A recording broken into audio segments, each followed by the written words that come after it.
இன்றைய தினம் காலை வேளை மன்னார் நீதிமன்றத்திற்கு முன்பாக துப்பாக்கிச் சூட்டு சம்பவம் ஒன்று பதிவாகி இருப்பதாக தெரிவிக்கப்பட்டிருக்கிறது. இந்த துப்பாக்கிச் சூட்டு சம்பவத்தில் 2 பேர் கொலை செய்யப்பட்டதாக தற்பொழுது தெரிய வந்திருக்கின்றது. இது தொடர்பில் தான் இந்த தொகுப்பில் விரிவாக பார்க்க இருக்கின்றோம். மன்னார் நீதவான் நீதிமன்றத்திற்கு முன்பாக இன்றைய தினம் இடம்பெற்ற துப்பாக்கிச் சூட்டு சம்பவத்தில் 2 பேர் பலியாகி இருக்கின்றார்கள். நொச்சிகுளம் பகுதியைச் சேர்ந்த 61 வயதுடைய சவேரியன் அருள் மற்றும் 42 வயதுடைய செல்வகுமார் ஜூட் ஆகிய இருவருமே இவ்வாறு பலியாகி இருப்பதாக தெரிவிக்கப்பட்டிருக்கிறது. இந்த சம்பவம் அந்த பகுதியிலே பெரும் அச்ச நிலையை ஏற்படுத்தி இருக்கிறது. அதை தவிர 4 இந்த சம்பவத்திலே பாதிக்கப்பட்டிருக்கிறார்கள். அதிலே ஒருவர் ஜாழ் போதனா வைத்தியசாலையில் சிகிச்சைக்காக அனுமதிக்கப்பட்டிருப்பதாக தெரிவிக்கப்பட்டிருக்கிறது.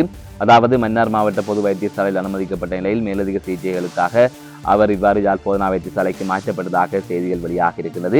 4 இந்த துப்பாக்கிச்சூடு சம்பவத்தில் பாதிக்கப்பட்டிருக்கிறார்கள். அதிலே 3 ஆண்கள் என்றும் ஒரு பெண் என்றும் கூறப்படுகிறது. அந்த 3 ஒரு வழக்குடன் சம்பந்தப்பட்டவர்கள் என்று கூறப்படுகிறது. அதாவது மன்னார் நொச்சிகுளம் பகுதியில் கடந்த 2022ஆம் ஆண்டு நடைபெற்ற இரட்டை படுகொலையை தொடர்ந்து இடம்பெற்ற இந்த வழக்கில் இவர்கள் சம்பந்தப்பட்டவர்கள் என்று தெரிய வருகிறது. இந்த சம்பவத்துக்கு பின்னராக நொச்சிகுளம் பகுதியைச் சேர்ந்த பலர் தொடர்ந்து கொலை செய்யப்பட்டு வருவதாகவும் கூறப்படுகிறது. அதன் அடிப்படையிலே இந்த சம்பவம் நடைபெற்றதா என்கின்ற சந்தேகம் எழுந்திருக்கின்றது. அதை தவிர முன்பு 10 ரூபாய்க்கு விற்கப்பட்ட பையொன்றுடன் நீதிமன்ற வாசலில் ஒருவர் சுற்றித் தெரிந்ததாகவும் அவர் சந்தேகத்துக்கிடமான முறையில் நடமாடி தெரிந்ததாகவும் அந்த பகுதியில் இருக்கின்ற மக்கள் தெரிவித்திருக்கிறார்கள். அதாவது அவர்கள் கமராவுக்கு முன்னால் வந்து ஊடகங்களுக்கு கருத்து தெரிவிக்கவில்லை. மன்னார் மாவட்ட பிராந்திய ஊடகவியலாளர் இது தொடர்பாக சம்பந்தப்பட்ட அதாவது இந்த பிரச்சனையை இந்த சம்பவத்தை பார்வையிட்டவர்களிடம் கருத்து கேட்கின்ற போது அவர்கள் கருத்து கூற முன்வரவில்லை. அவர்கள் அச்சத்தில் காணப்பட்டார்கள். ஆனால் கமராவுக்கு பின்னால் இந்த விடயங்களை கூறியிருந்தார்கள். அந்த வகையில் தான் குறித்த நபர் முந்தைய காலத்தில் 10 ரூபாய்க்கு விற்கப்பட்டது அந்த பையோடு அவர் சுற்றி இருந்ததாகவும் அந்த தொடர்ச்சியாகத்தான் இந்த துப்பாக்கிச்சூடு சம்பவம் நடந்ததாகவும் அதன் பின்னர் அவர் மோட்டார் சைக்கிள் ஒன்றில் ஏறி சென்றதாகவும் ஏறி செல்லுகின்ற போதும் பானை நோக்கி ஒரு துப்பாக்கி பிரயோகம் மேற்கொண்டதாக கூறப்படுகிறது. கை துப்பாக்கியாலே இந்த துப்பாக்கிச்சூடு சம்பவம் இடம்பெற்றிருப்பதாக தற்பொழுது தெரிய வருகின்றது. அதனை தாண்டி போலீசார் என்ன செய்தார்கள் என்கின்ற கேள்வியும் இதிலே எழுந்திருக்கின்றது. எனவே இவற்றையெல்லாம் தாண்டி பல சம்பவங்கள் அங்கு நடந்திருக்கின்றது. ஆனால் யாருமே சாட்சி சொல்வதற்கு முன்வருவதற்கு தயாராக இல்லை என்பது பல பேருடைய கருத்துக்களின் மூலமாக அறியக்கூடிய வகையிலே இருக்கின்றது. இதனை தாண்டி இந்த சட்ட ஒழுங்கு இங்கு குறிப்பாக வடக்கு மாகாணத்தில் மன்னாரில் எப்படி இருக்கின்றது என்பதற்கு இந்த சம்பவம் ஒரு எடுத்துக்காட்டாக அமைந்திருக்கின்றது என்றும் பலர் தங்களது கருத்துக்களை கூறி வருகின்றார்கள். அதனை தாண்டி மன்னார் முழுவதுமே இந்த சம்பவம் பெரும் அச்சத்தை ஏற்படுத்தி இருக்கின்றது. நாளை யாருக்கும் என்ன வேண்டும் என்றாலும் நடக்கலாமா என்கின்ற கேள்வியையும் இந்த சம்பவம் எழுப்பியிருக்கின்றது. பலரும் பயத்தில் இருக்கின்றார்கள் என்றுதான் சொல்ல வேண்டும். மன்னாரில் நீதிமன்ற வளாகத்தில் வைத்து 2 சுட்டுக் கொல்லப்பட்டிருக்கிறார்கள். போலீசாருக்கு முன்பாக நீதிமன்றத்திலே போலீசார் கடமை நிமித்தம் வளமையாக குழுமுகின்ற நேரத்திலே 2 சுட்டுக் கொல்லப்பட்டிருக்கிறார்கள். இது ஒரு படுமோசமான நிலைமை எடுத்து காட்டுகின்றது. தற்பொழுது ஆட்சியில் இருக்கின்ற JVP அரசாங்கம் கிளீன் ஸ்ரீலங்கா என்று சொல்லி படம் போடுவதை விடுத்துவிட்டு உண்மையாக நாட்டை கிளீன் செய்வதாக இருந்தால் குற்றவாளிகளை கிளீன் செய்ய வேணும், லஞ்ச மூலலை கிளீன் செய்ய வேணும், தொடர்ந்தும் வன்முறையில் ஈடுபடுகின்ற நபர்களை கிளீன் செய்ய வேண்டும். அதை விட்டுவிட்டு படம் காட்டுகின்ற செயற்பாடுகளில் மாத்திரம் ஈடுபட்டு கொண்டிருக்க கூடாது. யாழ்ப்பாணத்துல அதுக்கு 3 MP இருக்கு. அதுல ஒரு MP கல்ல பிடிக்கிறான் என்று படம் காட்டுறார். கல்ல பிடிக்கிறது பிழை இல்லை. ஆனா அவர் கல்ல பிடிச்சு போட்டு போலீசாரை கண்டிப்பதாக சொல்லுகிறார். அவருக்கு விளங்குல இப்ப ஆட்சியில இருக்கிறது தாங்களா அல்லது வேறு யாருமாண்டு ஒரு எதிர்கட்சி மாதிரிதான் JVP செயற்பாடுகள் காணப்படுகிறது. தற்பொழுதும் ஆட்சியில் இருப்பது தாங்கள் தான் என்பதை JVP உணர வேண்டும். இன்னொரு MP யாழ்ப்பாணத்தில் இருக்கிறார். அவர் சொல்றார் காணாமல் ஆக்கப்பட்டவர்களை விடுதலை செய்ய வேண்டும் என்று. யார் விடுதலை செய்யணும்? நீங்கள் தானப்பா விடுதலை செய்யணும். நீங்கள் தானே அரசாங்கம். இப்ப நீங்கள் அரசாங்கம் என்றதை மறந்து படம் காட்டி கொண்டு தெரியுறீங்க. ஒரு நீதிமன்றத்துக்கு முன்னால மக்கள் நம்பி வார ஒரு இடத்துல 2 சுட்டு படுகொலை செய்யப்பட்டிருக்கிறார்கள். முதல் இதை தடுங்கும். JVP சிங்கள மக்களுக்கு நன்மை செய்வதாக இருந்தால் முதலில் நாட்டை படுகொலைக்குள் தள்ளி கொள்ளையடித்த ராஜபக்சேக்களை கைது செய்து சிறைக்குள்ளே அடைக்கணும். மஹிந்த ராஜபக்ஷ முதல் கோத்தபாய வரை சிறைக்குள்ளே தள்ளப்பட வேண்டும். மத்திய வங்கியை கொள்ளையடித்த ரணில் விக்ரமசிங்க கூட்டம் சிறைக்குள்ளே தள்ளப்பட வேண்டும்.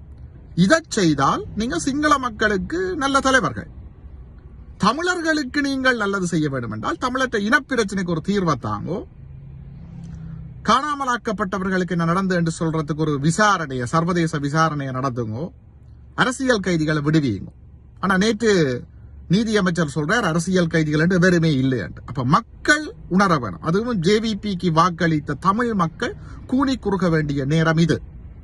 ஜேவிபி சொல்லுது மிக ஆபத்தான ஒரு கூற்ற வெளியிடுகிறார்கள், எல்லாரும் வாங்கோ நாங்கள் உண்டாவோம். இதுல இருக்கிற சூட்சுமத்தை எங்கட மக்கள் விளங்கிக் கொள்ளணும். 75 லிட்டர் கொக்கோ கோலா இருக்குன்னு வைங்க, 10 லிட்டர் பச்சை தண்ணி இருக்குன்னு வைப்போம். 75 லிட்டர் கொக்கோ கோலா தான் சிங்கள மக்கள் இந்த நாட்டிலே அவை பெரும்பான்மையா இருக்கிறான். 10 லிட்டர் 10 வீதமாக தமிழ் மக்கள் இருக்கிறார்கள் என்று வைப்போம். இப்ப நாங்கள் உண்டாவோம் என்றுட்டு 75% கொக்கோ கோலாவோட 10 லிட்டர் தமிழ் மக்களும் போய் கலந்தால் நாங்கள்லாம் கொக்கோ கோலாவாவோம். தமிழர்களுடைய அடையாளம் அழியும், இன அடையாளங்கள் அழியும், மொழித்துவ அடையாளங்கள் அழியும். இது எங்கட மக்கள் சிந்திக்காட்டி எங்கட இனத்தை எவராலும் காப்பாற்ற முடியாது. ஆகவே மக்கள் சிந்திக்க வேணும். ஜேவிபி படம் காட்டுறதை விட்டுட்டு முதல் மக்களை பாதுகாருங்க, குற்றவாளிகளை கண்டுபிடி.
Sorry.